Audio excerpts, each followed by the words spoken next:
Bem-vinda, bem-vindo ao BTC Journal, seu programa de notícias de negócios comentadas e analisadas pela equipe da BTC. Meu nome é Gustavo Habib, eu sou instrutor de comunicação e negociação, e no episódio de hoje, hoje é dia 19 de janeiro de 2023, falaremos sobre Microsoft e ChatGPT, que está dando o que falar em inteligência artificial. Também vamos comentar sobre a Amazon e lojas autônomas nos aeroportos. Vamos falar um pouco sobre varejo também, com a DPSP do mercado farma e também a Arezzo adquirindo uma empresa de calçados. Por fim, vamos falar de empresas em crise. Eu separei duas aqui, uma você certamente já sabe qual é, mas a outra é a Saraiva. Vou tomar aqui alguns resultados da Saraiva e, por fim, a gente vai falar, claro, do caso das lojas americanas. E para me acompanhar no episódio de hoje, estou com o nosso instrutor aqui de modelagem, de finanças, Guilherme Goraeb. Fala, Gui. Ótimo ano novo para você e bem-vindo de volta. Fala, Habib, tudo bem? Olá, pessoal, um prazer estar aqui de volta. E vamos lá, que hoje tem vários temas interessantes. Pois é, Gui, vou te falar uma coisa, viu? Eu já estou vestido aqui para ir fazer um treininho logo depois da nossa gravação aqui. Eu não sei se você vai fazer, mas vou te falar que a T-shirt Performance da Insider dá uma ajudinha boa, dá uma refrescada, sabe? Anti-odor. Você utiliza a Insider também para fazer uns esportes aí em Floripa? Hoje eu tô com o meu uniforme aqui de Insider. Hoje eu tô com a Tech, mas sim, uso bastante. Tem uma gaveta só de Insider aqui, né? Fora a de meia e cueca, mas de camiseta. Acho muito legais os produtos deles. Estão de parabéns. Pois é, a gente gosta bastante, o pessoal é parceiro já faz um tempo e a gente sempre fala das camisetas e dos diversos produtos que eles têm, masculino, feminino, roupas de baixo, tem até blusão, hein, pessoal? E vale a pena mesmo, até porque você que acompanha a gente aqui tem um descontão para adquirir suas peças na Insider Store, 12% utilizando o cupom BTC12. Então é só entrar no link aqui embaixo, na descrição do episódio, se você estiver ouvindo pelo Spotify, pelo iTunes, pelo Google Podcasts, onde quer que seja, ou pelo YouTube, na descrição você vai ter acesso ao link, o cupom também está aqui na descrição, só entrar lá e escolher a peça preferida, tem várias cores, várias opções, e a tecnologia têxtil que eu espero que você já conhece, ou então pode conhecer futuramente, até para você que é atleta, entre aspas, de beach tênis, ok? Tá, tô brincando, viu, pessoal? É só uma brincadeira, não fiquem ofendidos com isso, hein? Enfim, também estamos com inscrições abertas para os cursos da BTC, você que quer se desenvolver em finanças corporativas, valuation, estratégia, marketing, para você que está no começo da carreira, entrando no mercado de trabalho, o General Business Program, ele é desenhado para você, para poder alavancar sua carreira. Ele já ajudou cerca aí de 7.500 alunos e alunas a desenvolver suas carreiras nas principais áreas do mercado financeiro, consultorias estratégicas, grandes programas de trainee, startups. Então, realmente dá uma boa ajuda. E para você que é líder, que gerencia áreas e que tem uma função importante de tomada de decisão na companhia, o Strategy and Finance, ele é o curso que te ajuda a desenvolver ferramentas, trazer vários casos e, principalmente, se desenvolver junto com colegas que vão trocar experiência com você, líderes de outras empresas, de outros setores, para fazer aquela troca de figurinha bem bacana, tá? Os links também estão aqui na descrição. Deem uma olhada no General Business Program e no Strategy and Finance. Inclusive, o Strategy and Finance vai começar na próxima segunda-feira. Então, se não quiser perder, já se inscreve que o curso está começando. Bom, vamos lá, Gui. Tem bastante coisa para a gente comentar aqui. E eu vou começar com uma notícia do Neofeed. Aqui, a notícia do Neofeed tem o seguinte título: muito barulho por nada? O que a Microsoft viu no chat GPT? E aí eu vou comentar rapidinho, viu, Gui? Porque eu fiquei curioso, eu não conhecia o chat GPT. O Renato Aracaki comentou sobre isso no BTC News, que se você não acompanha, trate de acompanhar também. É todo dia um conteúdo sobre alguma notícia, alguma empresa, que o Renato Aracaki vai lá e coloca para você, tá bom? Então dá uma olhada. Mas enfim, fui entrar no site e estava com os servidores lotados. Não consegui brincar, não consegui usar, mas eu tenho ouvido falar demais desse negócio. Gui, coloca um pouquinho para a gente o que está acontecendo e o que a Microsoft tem de interesse nesse negócio. Boa, vamos lá. Então, a Microsoft fez um investimento de 10 bilhões de dólares na OpenAI, que é a empresa dona do ChatGPT, o que avaliou a empresa em 29 bilhões de dólares. Considerando esse valuation, a Microsoft agora é dona de um pouco mais de um terço da OpenAI.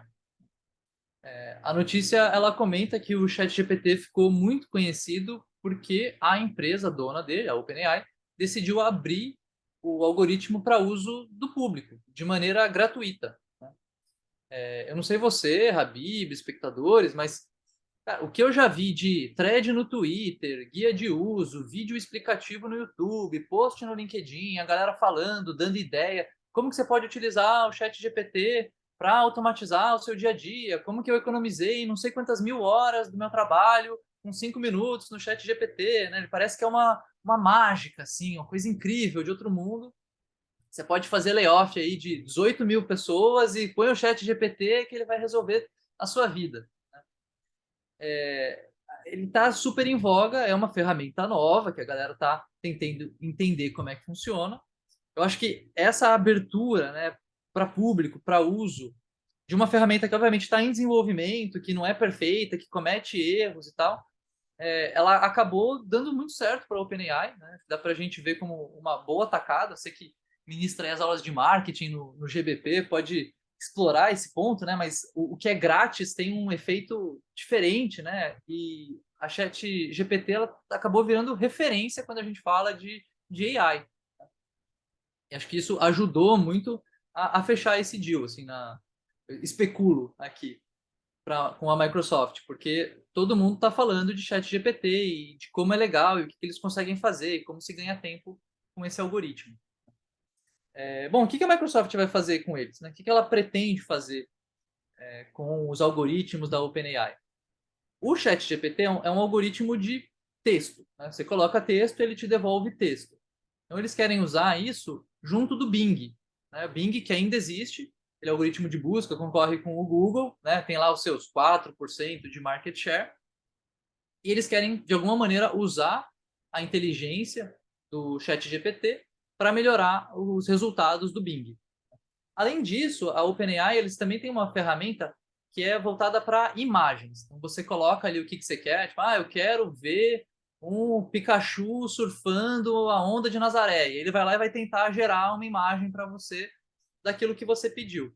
Ele usa um monte de imagem da internet para montar a referência, vai criar essas imagens para você. A Microsoft quer colocar isso dentro do pacote Office, né? Uma espécie de geração de texto ali para você fazer o PowerPoint bem bonitinho. O Dali, que é esse algoritmo de imagem, ele inclusive já é parte de algumas polêmicas, especialmente por artistas, né? Porque ele pega essas imagens e aí dá uma mexida ali, entrega alguma coisa, mas a fronteira, né, entre o que é usar referência e o que é infringir direito autoral, ela acaba ficando meio embaçada, né? Em diversos casos, eu lembro de ver uma matéria onde chegava a ver meio que assinatura meio borrada ali do artista na imagem gerada pelo algoritmo. E o artista, obviamente, não está recebendo nada por isso. Então, ainda tem algumas polêmicas a resolver. No caso do ChatGPT, a Microsoft, antes de colocar ele, conectar ele ali no Bing, né, ela também reconhece que tem que aprimorar, tem algumas melhorias para fazer. Entre elas, adicionar os eventos que aconteceram após 2021, porque o modelo foi treinado com acontecimentos de até 2021. Aí tem ainda uma outra questão, né? Eu vejo esse investimento da Microsoft, a gente usa o termo hedge, né, no mercado financeiro, é quando você está se protegendo de algo, né? Então, tem gente que especula que uma ferramenta de AI como o ChatGPT pode vir a substituir uma ferramenta de busca como o Google, como o Bing, né? Então, a Microsoft ter participação na, na OpenAI é uma maneira dela se proteger dessa eventual tendência que pode ou não se concretizar. Então, eles fizeram esse investimento, tem essa questão deles conseguirem se proteger, fazerem esse hedge, né, dessa eventual tendência. tem um problema aqui, que é o ChatGPT, ele não monetiza, né? Você vai lá, faz uma pesquisa de graça, não tem resultado pago igual no Google, né? Não tem um mecanismo de leilão, ele já te entrega o resultado textual ali. E aí, como é que será que eles vão monetizar, né? Será que eles vão cobrar por busca? Será que ele vai te entregar um conteúdo já enviesado por uma propaganda de um anunciante, né? Isso ainda não se sabe. Então, é uma questão a ser definida aí pela OpenAI. E ainda, até um ponto que a própria matéria destaca, né? O pessoal da OpenAI, eles dizem, olha, isso aqui, esse algoritmo parece incrível, parece muito inteligente, mas ele comete erro, né? As respostas não são totalmente confiáveis. Então, use com parcimônia, não vai colocar lá, igual a gente também não pode usar no Google, né? Coloca lá os sintomas e tô doente com esse negócio. Não funciona, doutor Google. ChatGPT também não faz milagre. Pois é, Gui, eu acho que tem que tomar alguns cuidados, né? Isso que você falou é muito importante, né? Não tem necessariamente todas as respostas certas, não tem o doutor Chat GPT, assim como tem o doutor Google, assim como muito provavelmente vai ter dificuldade de prever subida ou descida de eventuais ações. Então tem que tomar alguns cuidados com a ferramenta. Mas vou te falar uma coisa, viu? Tem amigos meus que estariam dispostos a pagar por uma anuidade para ter essa ferramenta. Se é a melhor forma de monetizar ou não, não sei, mas eu sei que existe mercado para isso, né? O tamanho desse mercado já certamente precisaria fazer uma análise mais aprofundada. Mas é uma ferramenta que tem transformado bastante aí o mercado, muita gente utilizando a Microsoft viu bastante coisa. Se é muito barulho por nada, acho que o tempo vai ter que dar essa resposta para a gente, né, também. Vamos seguir para a próxima notícia. Eu peguei essa daqui do valor econômico, então mantendo um pouco aí na parte de tech. Amazon leva a loja autônoma a aeroportos dos Estados Unidos. Olha só, essa daqui é uma incursão, mais uma incursão da Amazon dentro do varejo físico. Isso é muito importante, hein, pessoal? A Amazon começou apenas online, depois ela foi para o varejo físico e atua no varejo físico, principalmente nos Estados Unidos. E agora, adicionando tecnologia no varejo físico autônomo. Gui, comenta um pouquinho da notícia aí.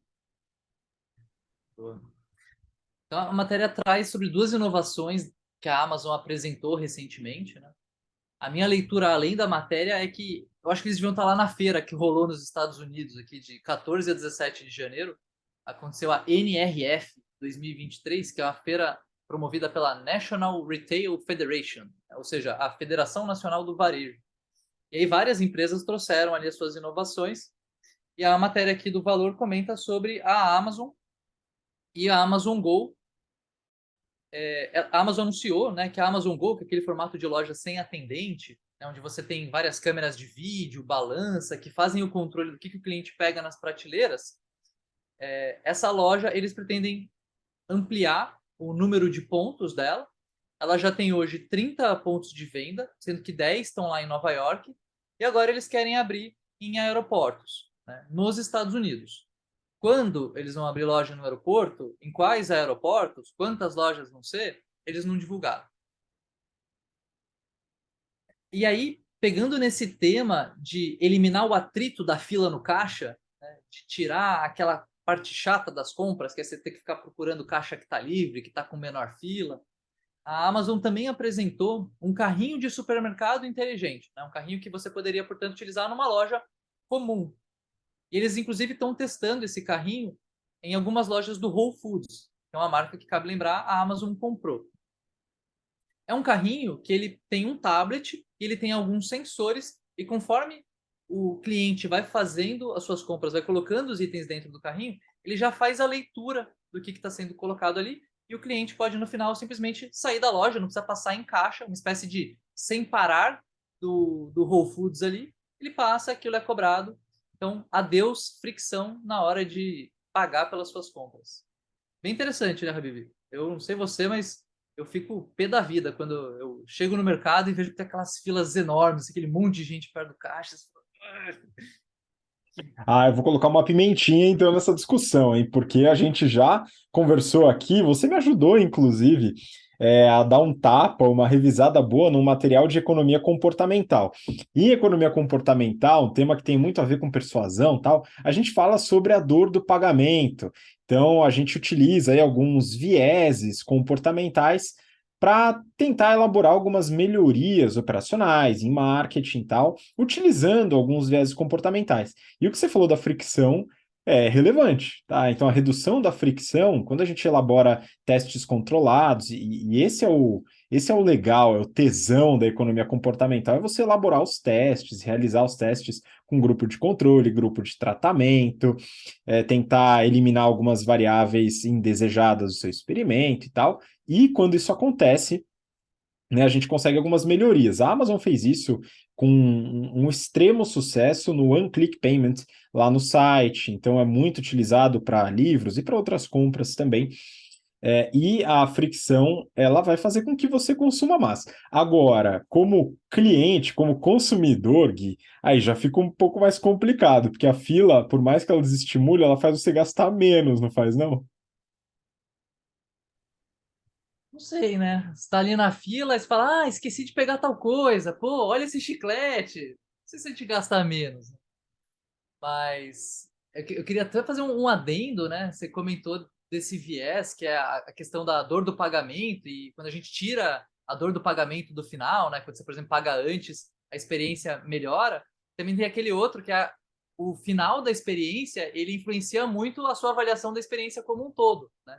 Então, você pode achar que o supermercado é um shopping incrível, um grande parque de diversões, é lindo, maravilhoso. Mas se no final você pegar 15 minutos de fila no caixa, você não vai sair contente dali. Então, o fato de você ir embora direto, você nem olhou quanto você gastou, você nem teve que pegar a mão, pegar na carteira, pegar o cartão, você não teve que fazer nada, parece uma experiência assim linda, né? Você está usando diversos vieses para tornar aquela experiência mais interessante, mais prazerosa, e aí acho que com isso você ajuda assim a gastar mais, porque, pô, tudo bem, eu posso ir lá fazer uma compra rápida, né? A questão da urgência também. Eu sei que eu não vou gastar um monte de tempo na fila, é só colocar no carrinho, vou embora, tal. Então, a Amazon tá de parabéns aí. Vamos ver quando é que vai chegar no Brasil essas inovações. Pois é, estou ansioso para ver esse negócio no Brasil, mas o que eu estava falando era do ponto de vista do consumidor, do ponto de vista da empresa. É importante que a empresa possa realizar esse tipo de coisa. Inclusive, a gente faz esse treinamento com uma série de empresas em setores diferentes, né, abordando esses viés, abordando esses temas, e a economia comportamental pode servir para trazer melhorias dentro de recursos humanos, dentro da parte financeira, dentro do setor de marketing. E o marketing acaba usando muito isso, né? Por estar muito em contato com o consumidor e ter muito dentro da cabeça de marketing a questão dos desejos, né? Então, acho que isso acaba trazendo esse assunto bastante à tona. Inclusive, né, a gente conversa sobre um caso interessante de que o vinho, ele é bom porque ele é caro e não o contrário, né? Isso pode acontecer, não necessariamente, mas às vezes acontece, hein, pessoal? Enfim, são discussões interessantes. Se você quiser conhecer um pouquinho desse tema e outros temas que a gente trabalha dentro das empresas, faz um contato com a gente, seja no Instagram, seja aqui mesmo, nos comentários, ou entre em contato com os nossos canais oficiais e a gente bate um papo sobre treinamentos também, ok? Bom, vamos seguir. Agora eu vou falar um pouco de varejo. E eu peguei duas notícias aqui para eu comentar e depois eu vou voltar com o Gui para as próximas notícias também. Brasil Journal. DPSP quer dobrar a abertura de lojas e desbravar o interior. Pois é, aqui a gente está falando, né, a reportagem, no caso, fala sobre a estratégia de crescimento da DPSP, que é o grupo de varejo farma que contempla as marcas Drogaria São Paulo e também a Drogaria Pacheco. Elas se fundiram, né, e formaram a DPSP. Hoje são a terceira maior rede de farmácias do país e tem cerca de 1.440 lojas. O Brasil Journal fez uma entrevista com o CEO, o Jonas Laurindvicius, e eu vou compartilhar algumas coisas com vocês dessa entrevista. Bom, o ritmo de crescimento da DPSP não é tão alto quanto, por exemplo, da Raia Drogasil, a principal concorrente, a líder de mercado hoje no Brasil em market share. Em 2022, eles abriram 70 novas lojas, eles a DPSP, 70 lojas e fecharam 30. A RD, no período entre setembro de 21 e setembro de 22, abriu 260 e fechou 54. A ideia da ADPSP é chegar a um ritmo de mais ou menos 200 lojas abertas por ano só em 2025. Mas nem só essa métrica importa quando a gente vai avaliar a estratégia de crescimento. A empresa, ela não é listada. A gente já vai falar sobre isso. Mas eles abrem alguns números na reportagem. Eles fecharam 2022 com mais de 13 bi de receita, versus 12 bi em 2021. Ainda não abriram o EBITDA de 2022, mas em 2021 tinha ficado em torno de 500 milhões. Boa parte da geração de caixa será destinada à expansão. E o CAPEX de 2022, e a ideia para 2023 é que seja de 450 milhões, então boa parte aí do EBITDA. Segundo o CEO, a empresa ela cresce com o caixa que ela gera. Ela tem dívida, mas a alavancagem é menor do que das concorrentes listadas. Ele não abriu qual é a alavancagem, mas como ele tem a informação das concorrentes, né? Então vou dar o benefício aqui da honestidade, ok? Acreditar. Bom, voltando ao tema da Bolsa. As principais empresas do setor, Raia Drogasil, Panvel, Pague Menos, elas são listadas. A DPSP, não. Segundo o CEO, isso eu achei muito interessante, eles pretendem continuar assim. Sem aquele monte de investidor chato no cangote, sem todas as exigências da CVM e tal, maravilha, né? O IPO ou um aporte de um private equity nem entra na pauta das reuniões de conselho. Eles conseguem se autofinanciar com caixa que eles geram e essa dívida, né, que, com essa alavancagem reduzida, entre aspas. Difícil hoje uma empresa que pensa assim, né? Então, mas existe ainda, a DPSP faz parte de um seleto grupo de quem não quer entrar na Bolsa de Valores, pelo menos por enquanto. Para finalizar, ele comenta sobre a competitividade no setor. Aí você que está ouvindo agora deve estar se perguntando, né? Pô, mas em toda esquina tem uma farmácia, como é que lucra, né? Pois é, não é fácil, mas tem uma série de estudos para implementação de lojas, localização e tal. E é claro que a demanda é bastante alta, então espaço existe, mas não é tão simples assim, porque de fato tem muita competição.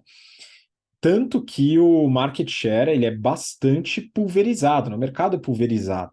Então a líder, eu não tenho um relatório atual aqui, mas a última vez que eu tinha visto, a Raia Drogasil estava com menos de 14% de market share, e era bem pulverizado em relação às demais, assim, realmente um mercado bastante competitivo.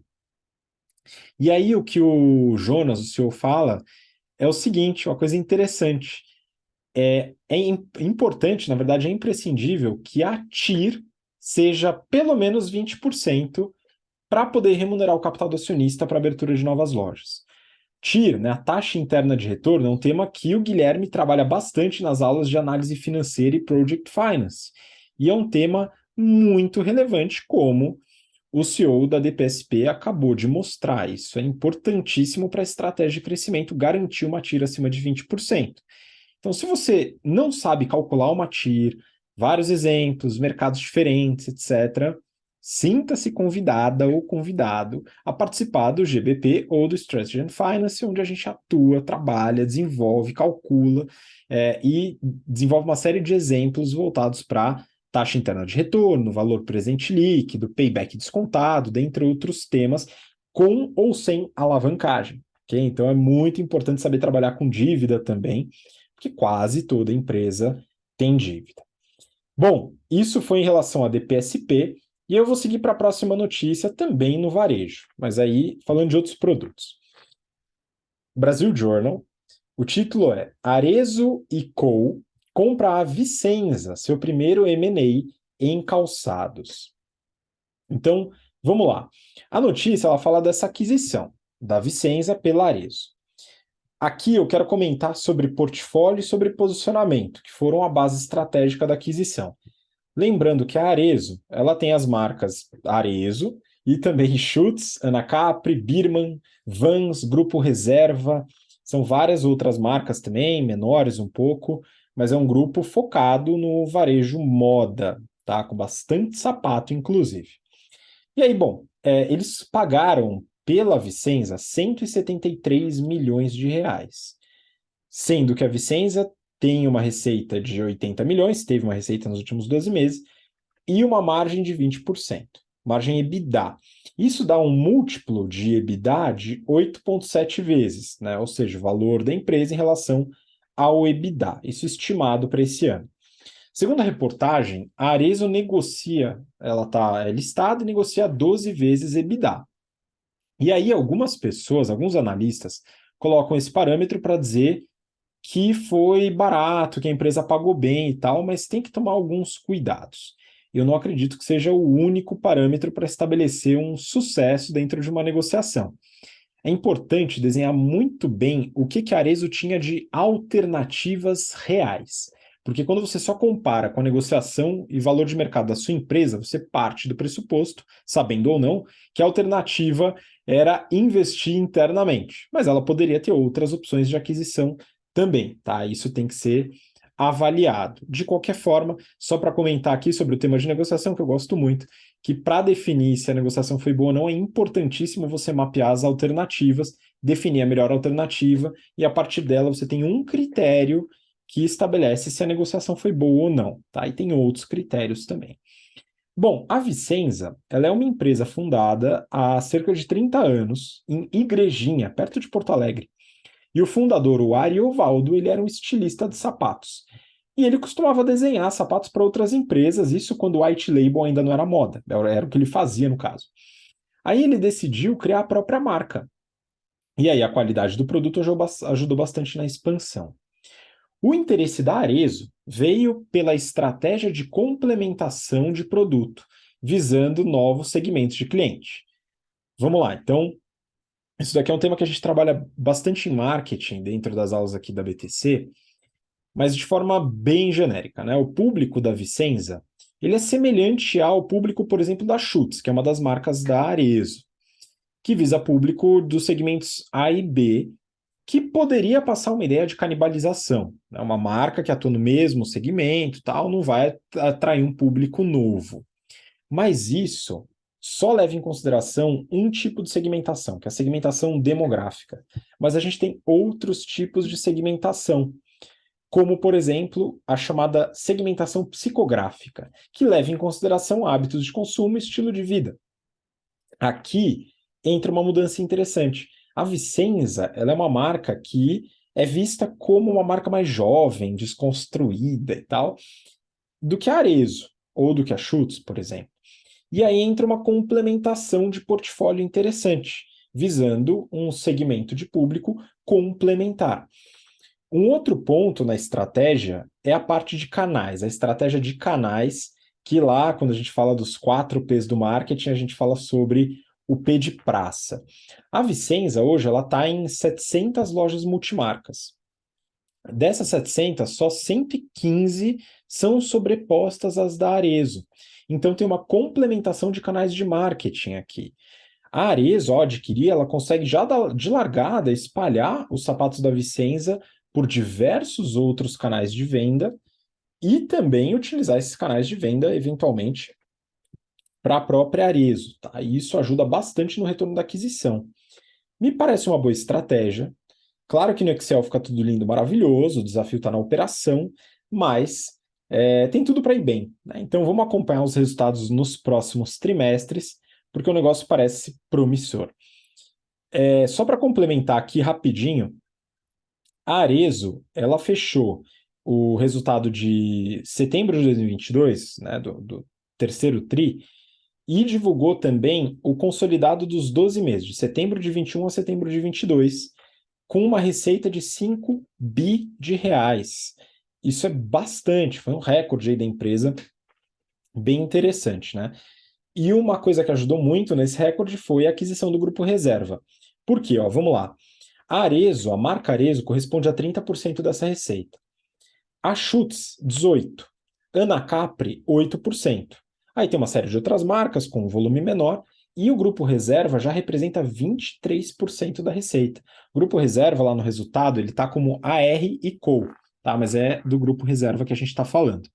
Se a gente falar de canais de venda, olha só, da receita total, receita bruta, 30% é em multimarcas, 25% franquias, 22% e-commerce e 21% lojas próprias.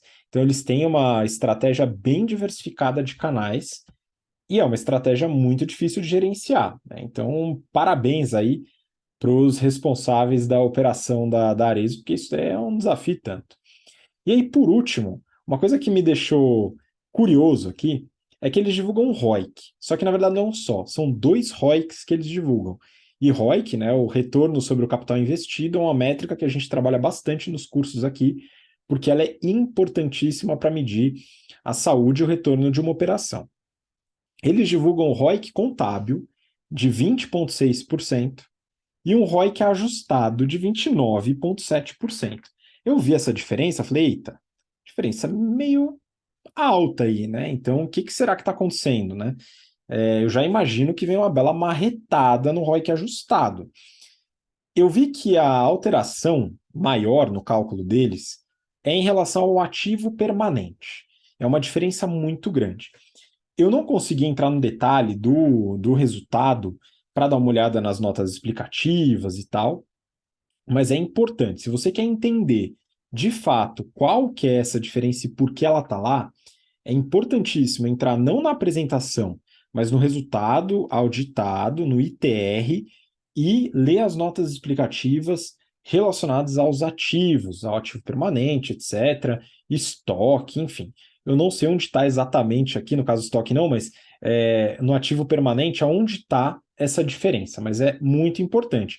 Pode fazer sentido, tá? Não necessariamente é uma marretada, pode fazer sentido, mas é importante para você que pensa em investir, quer entender um pouco melhor, dá uma olhada o que está acontecendo, tá? Lá nos cursos também a gente fala sobre o cálculo do ROIC, o que, que entra, o que, que não entra, e é importante você dar uma olhadinha. Bom, vamos seguir. E Gui, eu vou pegar mais uma notícia aqui antes da gente entrar no tema Americanas, mas já falando sobre empresa em crise, ok? Peguei essa daqui do Valor Econômico, só para a gente bater um papo sobre a empresa. Saraiva remarca assembleia adiada pela CVM para o dia 31 de janeiro. A Saraiva, pessoal, vocês já conhecem, ela ainda existe, pois é, respirando por aparelhos, mas existe. E só para vocês terem uma ideia, as ações da Saraiva, as ações preferenciais, elas negociam hoje a R$ 1,80, mais ou menos. Em 2018, meio de 2018, um pouco antes dela entrar em recuperação judicial, as ações dela chegaram a negociar em R$ 165. Então, tá barato? Vamos com calma, né, pessoal? E o que aconteceu? A pauta da notícia, né? A Assembleia Geral Extraordinária, que estava marcada, foi adiada, ela tem como pauta, a deliberação sobre o aumento do capital social da empresa através da capitalização de créditos e também o aumento do número de ações que podem ser destinadas à outorga de opção de compra. Então, aqui a gente está falando de algumas alterações do capital social, né, principalmente ali do patrimônio líquido, do capital social, e também o que pode ser feito com essas ações dentro da situação atual. A Saraiva, só para resumir, relembrar rapidinho para você, ela entrou em recuperação judicial no final de 2018, começou o plano em 2019, e de lá para cá o que aconteceu?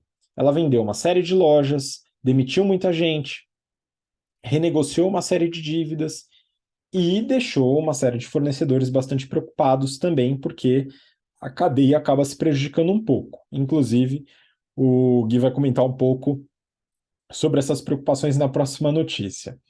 Só para ilustrar os resultados da Saraiva, eles divulgaram resultados do terceiro trimestre de 22, e é o seguinte, a receita foi de 22,8 milhões de reais, um aumento bem pequeno em relação ao mesmo período do ano anterior, e eu até me surpreendi, porque o Same Store Sales aumentou 30%. Interessante. Já o e-commerce caiu 60%, tá? E eles estão com 32 lojas contra 37 no mesmo período do ano anterior. O lucro bruto, pouquinho mais de 10 milhões, caiu 14% em relação ao terceiro TRI de 21. E é o seguinte, no resultado ajustado, eles tiram do cálculo de lucro bruto produtos obsoletos e estoque truncado. Sim, isso está escrito no relatório, tá? Eu acho isso, enfim, eles fazem esse tipo de ajuste tem que tomar um pouco de cuidado, né? Afinal, o produto obsoleto está lá, ele vai ser contabilizado de qualquer maneira, né? E isso talvez esteja inserido na situação da própria Saraiva, né? Então não é algo necessariamente um evento pontual não recorrente. O EBITDA ajustado é negativo, em 4,1 milhões de reais. Eles têm muita despesa para pouca receita. E, claro, deu prejuízo no período, 9,7 milhões de reais de prejuízo. A empresa queima caixa, queimou nos últimos 9 meses 27 milhões de reais. E um ponto interessante, a dívida líquida ela saiu de 170 milhões para 8,4. O que aconteceu? Boa parte da dívida ela foi amortizada, uma dívida com o Banco do Brasil, que foi amortizada, cedendo a loja do Ibirapuera e também cedendo direitos creditórios. Tá? Então, várias contas a receber que eles cedem para reduzir essa dívida. Isso, muito provavelmente, é exigência da recuperação judicial e tal, que pode parecer lindo, maravilhoso, porque diminuiu a dívida, mas do outro lado, você tem uma série de perdas em receita, nos ativos, que pode fazer diferença. O que eu acredito aqui? Né? A Saraiva está seguindo com o planejamento da sua recuperação judicial em direção a uma morte lenta, né? Então é algo que a gente tem que acompanhar nos próximos meses, se vai ter algum tipo de estratégia para retomada de receita, para lucratividade. Não é o que está sendo mostrado, mas a gente tem que acompanhar de qualquer maneira, até porque a gente vem falando sobre isso há bastante tempo. Bom, vamos seguir com a última notícia do episódio de hoje, então. Esse tema que está na cabeça de todo mundo, né? Eu peguei duas notícias aqui e a gente tem uma atualização de última hora de hoje que eu acho que vale a pena comentar também. As notícias que eu peguei são do Brasil Journal, inclusive Brasil Journal com várias excelentes matérias aí na última semana. Americanas contrata CFO da TIM, uma veterana de RJ aqui para recuperação judicial. E a outra notícia é um texto do Sérgio Rial, o CEO ex-CEO das lojas americanas, meus 9 dias na Americanas. Gui, eu queria que você comentasse um pouco dessas notícias e pontuasse também sobre a recuperação judicial que agora foi pedida oficialmente. Bora lá. Falando em recuperação judicial, né, tem notícia da Americanas aí. Bom, então, uma das matérias que a gente selecionou aí saiu no Brasil Journal e o título é Meus 9 dias na Americanas, do Sérgio Rial. Né? Então, praticamente uma carta aberta aí que ele escreveu para contar um pouquinho sobre como é que foi esse período curto e conturbado pelo qual ele foi CEO da Americanas. Né? Real que é um executivo super conceituado aí no mercado e que é chairman do Santander, né? Então até se especulava que um dos possíveis motivos dele sair seria um conflito de interesses ali, porque o Santander é credor ali da Americanas, né? A Americanas está devendo para todo mundo, inclusive o banco que ele presidiu por muito tempo. Bom, falando sobre essa notícia aqui do Rial, né? Então ele comenta um pouquinho sobre a motivação dele para assumir o cargo, né? Que a Americanas é uma varejista com quase 100 anos de idade, ele ia lá com a missão de reoxigenar essa empresa. E ele fala que começou ali, entrou, né, no cargo dele ali, ele começou no dia 2 de janeiro, e aí foi entrevistar diversos executivos da empresa, né, que é algo comum, quando você troca de emprego, você chega lá e você vai conhecer as pessoas com quem você vai trabalhar, né? E nesse papo eu falei, e aí, tem alguma coisa que, né, você fala de projetos, você fala de potenciais problemas, de oportunidades e tal. E nessa de descobrir problema, o Real coloca um precedente aí dificílimo de ser batido. Né? Que em 9 dias no cargo, ele só levou 9 dias, né, entre ele começar e a Americana soltar um fato relevante, que aliás, cabe aqui o parênteses, né, fato relevante, se você colocar aí no Google, fato relevante Americanas, você vai achar o site de relacionamento de investidores com Americanas, e do dia 11, quarta-feira da semana passada, até hoje, dia 19, a gente tem 11 fatos relevantes. Né? Tem mais de um fato relevante por dia. Então, assim, a história da Americanas está ali, né? Nesses últimos desdobramentos, né? Enfim, no seu 9º dia, então, no cargo de CEO, a Americanas soltou o primeiro dessa sequência de fatos relevantes aqui, com o título Questões Contábeis e Alterações na Administração.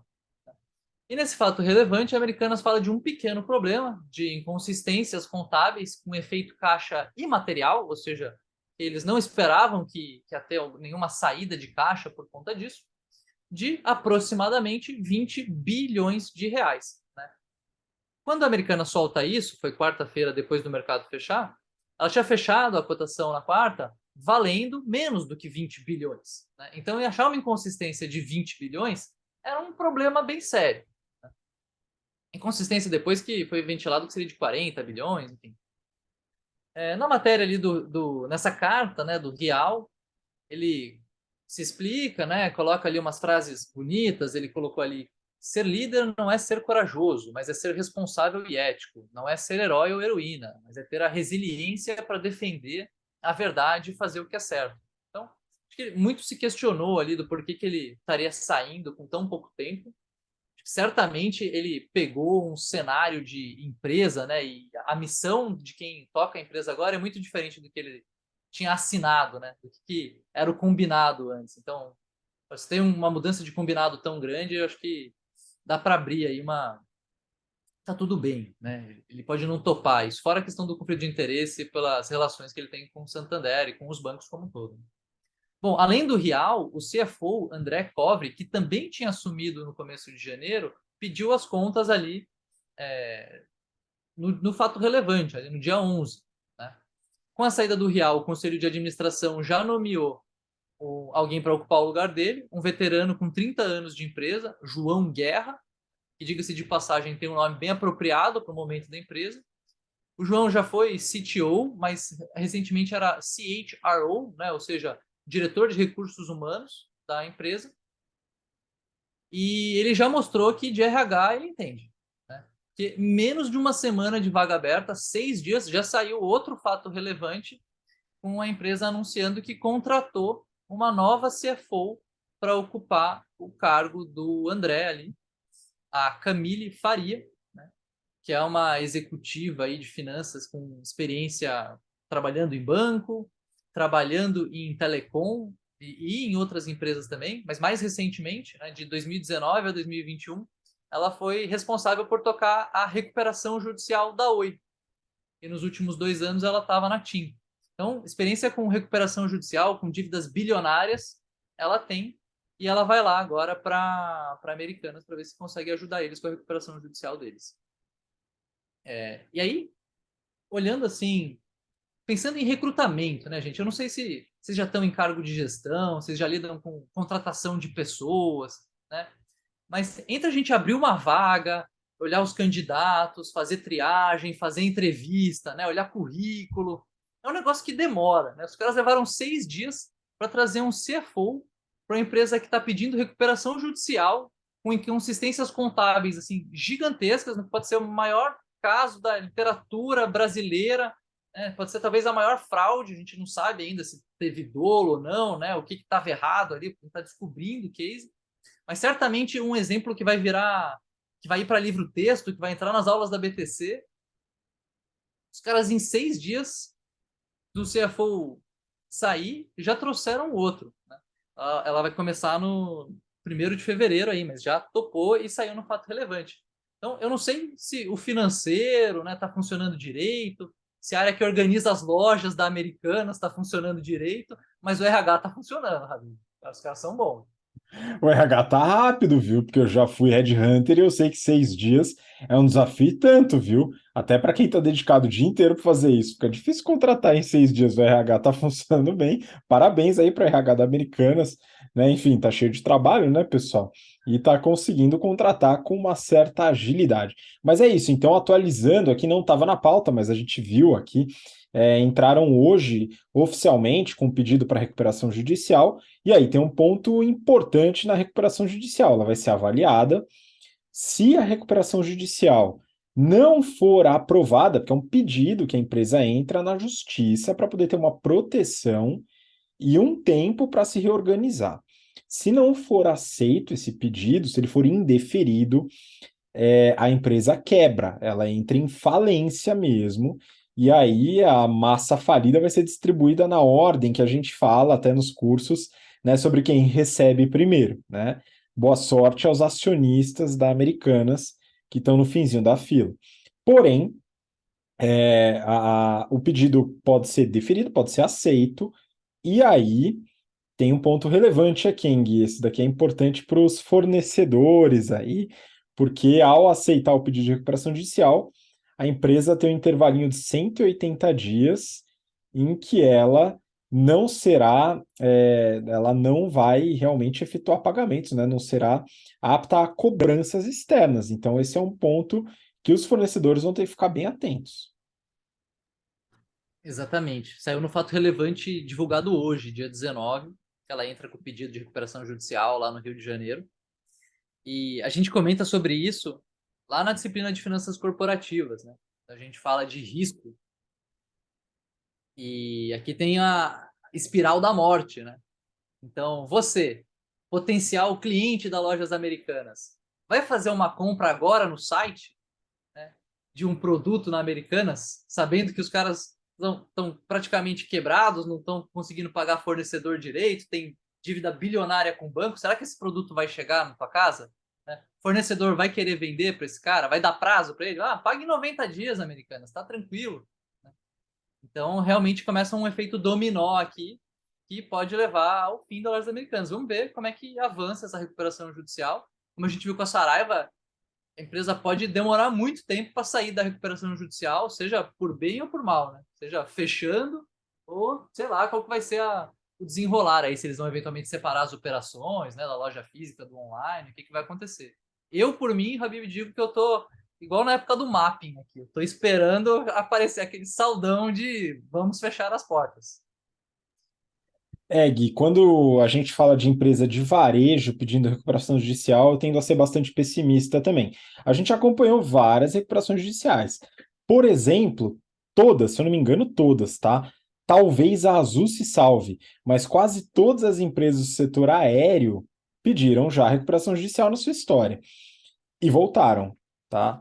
Posição talvez da Varig, enfim, mas boa parte voltou, tá? Então a gente vê Gol aqui operando, a gente vê Latam operando, enfim, e aí algumas infelizmente não dão certo, a Avianca recentemente e tal, mas algumas voltam, né? Depende do plano, depende do incentivo a novos investimentos, tem uma série de condicionantes que devem ser levados em consideração na recuperação judicial.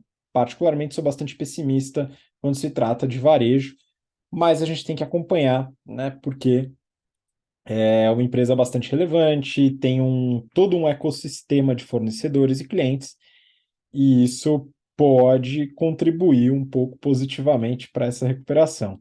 Gui, vou passar para você e depois a gente encaminha para o final. Exato, para fechar, que fique claro que eu não estou torcendo para dar errado, né?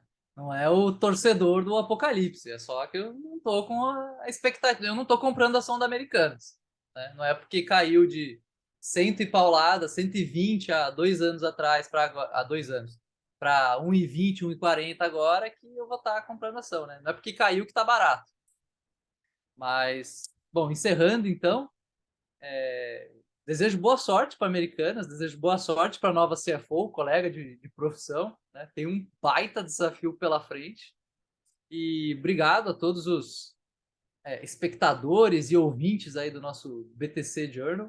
Fica meu abraço aí. A gente se vê. Muito obrigado, Gui, pela participação de novo. Está convidadíssimo para os próximos episódios. E agradeço você que acompanha a gente até agora, pelo interesse, pela paciência. E nos vemos na próxima semana para mais um episódio do BTC Journal. Um grande abraço, até lá. Tchau, tchau.